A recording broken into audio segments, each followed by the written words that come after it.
for me in Vienna, like I said, there was a lot of group work in our courses, so it was really nice to meet people that way. But actually, the best way that I would suggest is taking a language course before the semester started.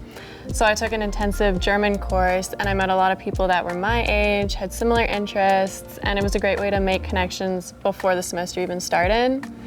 I also did some research into extracurriculars beforehand, which I also recommend because by the time you get settled into your new school schedule and everything, a lot of the extracurriculars have already started. So if you know in advance what you're interested in, it's really helpful. I signed up for a dance course and I participated in their cheer team. So that was really fun. Yeah. What do you cheer for? Like football, but like soccer, but football? Yeah, so the cheer team was an interesting system. Like I'm used to having one cheer team for each university. This was one cheer team for the entire university system in Austria. Oh. So we cheered for all teams and we cheered for football, but like American football and basketball. Yeah. That's interesting to know. Because did you cheer too? No. No. Because when you say American football, my expectation was Europe is more on the soccer aspect of it. Did you had a lot of differences in cheering? The way how we do in America? Do they also like toss people around? No, this was actually a cheer dance team. So we still had the pom-poms and everything, and we did like dance routines, but there were no lifts or anything, which is probably the best. But it was interesting. They definitely had a strong interest in like Western kind of college experience. So they had a lot of emphasis on football and soccer, not so much. I think people played it more as like an extracurricular on the side, but it wasn't like an organized sport. Yeah. Wow. Did you get to give some American cheerleading tips to them? Not really. The cheer team was actually huge. It also felt like a bit like a sports team in the way that the team was huge, but only certain members got to perform. Yeah. And how about the English language? You signed up for language classes, right? Yes. Which language did you take? I took German just so that I could better interact with the locals and learn the culture a bit better. It's a very international city, so most people speak English. It's a pretty fair assumption, but you always feel better putting in a bit of effort to, yeah. Got it, yeah. And did the international class, the course that you're taking, having a lot of international students itself, or? Yeah, there were a lot of international students. I met people from Slovenia, Bulgaria, Romania, Italy, Spain, France, like everywhere. It was really interesting. And that what about you? And oh yeah, same. I had a very shorter time of stay in Japan compared to the 6 months, but again, putting that effort, I definitely resonate with that. Having a bit of background research, that would definitely help to improve your experience in a foreign country. And I learned a few phrases in Japan saying, I don't eat meat, I eat only vegetarian, greeting, how are you? How do you say that? So, konnichiwa is one thing, and then you say dake means no. Then genki desu, that's like how are you for yeah, but you have to be very careful because it has lot of nuances. How you speak to somebody who you met for the first time, somebody who you know closer to you, and somebody who's elder to you. So it's not how are you itself has a lot of different levels of how are you, and you have to be very careful. And if you are not careful with that, you might end up offending someone. So that was a very tricky part for me. Yeah, it was crazy. The first time, I think it was in grade 9, the teacher asked one of the girls in the class, "How are you?" And the girl just said, "Good." I'm like, "How do you you can just say that? I thought you was like, say I'm good and ask back. No, it's like much less formal.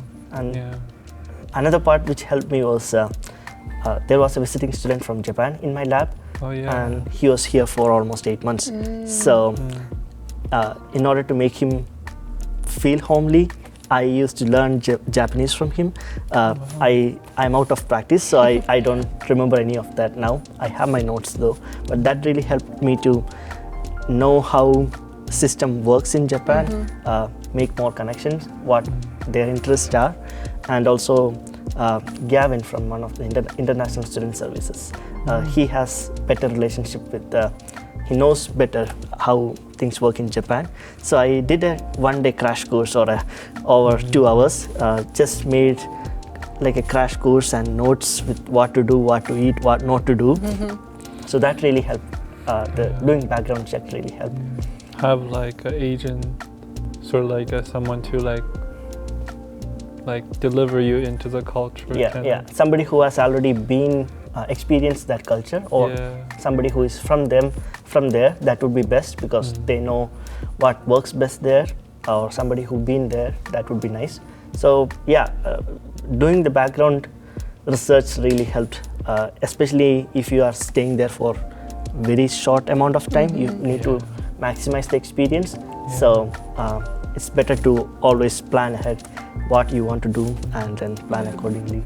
And with social connections, it was a bit easier for me because it was a conference, so a lot of like-minded students were there or having some common interest. And also it was important that it was just not the conference, also exploring the city and culture itself. So a few of us, during the networking event, I did not shy away. I started speaking even to the local students from Japan. And once you show the initiative, they like speaking in English, because they like to speak in English, and that's an opportunity they get. So those networking events really helped to make connections, and I still have a few friends I made from Japan. We still keep in touch. So one suggestion is to not shy away from speaking. If you have that right opportunity and platform, that would make use of that. How about you? I feel like one of the biggest thought I saw, like when I came here in grade 9, I did not know how to pick classes or anything.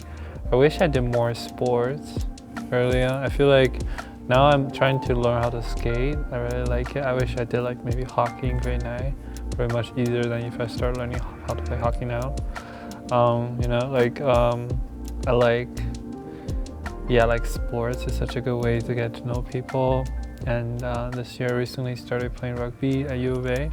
It's really big in Europe and like in Vancouver stuff, but Alberta is not that big, so it's like easier to get into. And I'm just like meeting a lot of new people, and just like put yourself out there, and then just like I feel like those speakers give some really good examples. Yeah. How was? Sorry, go ahead. I was you go curious first. because coming to a new country with a completely different culture, language at such a small, young age, I cannot imagine how it would have been. Let's chill. Chill? It's Okay. not that bad because people see you as a child, so they're like, oh, he's a child. Okay. I feel like now I can't use that rhetoric anymore. You're no longer a child. Be appropriate. So I feel like definitely. So I think you have to position yourself. I feel like it's easier to realize, okay, I'm still learning. So it's easier to put yourself out there, to embarrass yourself a little bit. But I feel like it's definitely different when you're older. You kind of have to hold up your own standards, or What were you gonna say? I was just gonna say, kind of on the note of, you have to be okay with embarrassing yourself a little bit, because you're a foreigner and it's all new to you, so you have to give yourself a bit of a break. That not every day is gonna go as you planned, and like you mentioned, you got to put yourself out there. And I figure the worst that can happen is it is a little bit awkward, but you're on an exchange, so you probably won't see them again if that's what you want. Yeah. And if it does turn out, then you make great friends that you do plan on seeing again. Yeah. I completely agree with you, just having that vulnerability aspect, because I still remember the first time I ordered a coffee from Tim Hortons on my first day. Back in India, we just have one type of milk. And I was just ordering a coffee and I got like 5 questions, and I was out there like people back in line, and I was completely clueless, and I was in my 29, and it's like, this is not a situation for a grown-up to face. So that was Here, order at Tim Hortons weird. It's double, single. Yeah, I have no idea what a double was. So cream, milk, different type of milk. So yeah, having that vulnerability and that embracing that part definitely helps. Yeah. Bit of a thick skin, but I don't know that that's the appropriate thing. But it's still, if it's a new experience, you should be ready to embrace that. That's a good thing. Yeah. I think all my interactions were really positive. I think it was so interesting to meet so many people from different backgrounds. I've met a few international students at the University of Alberta, and I'm always really interested. Oh, tell me everything about you. But it was interesting being that person. Suddenly everyone's interested in Canada, and I feel like I'm a bit of a representative, and I'm like, oh, I hope I'm doing a good job. But it's really interesting. Yeah.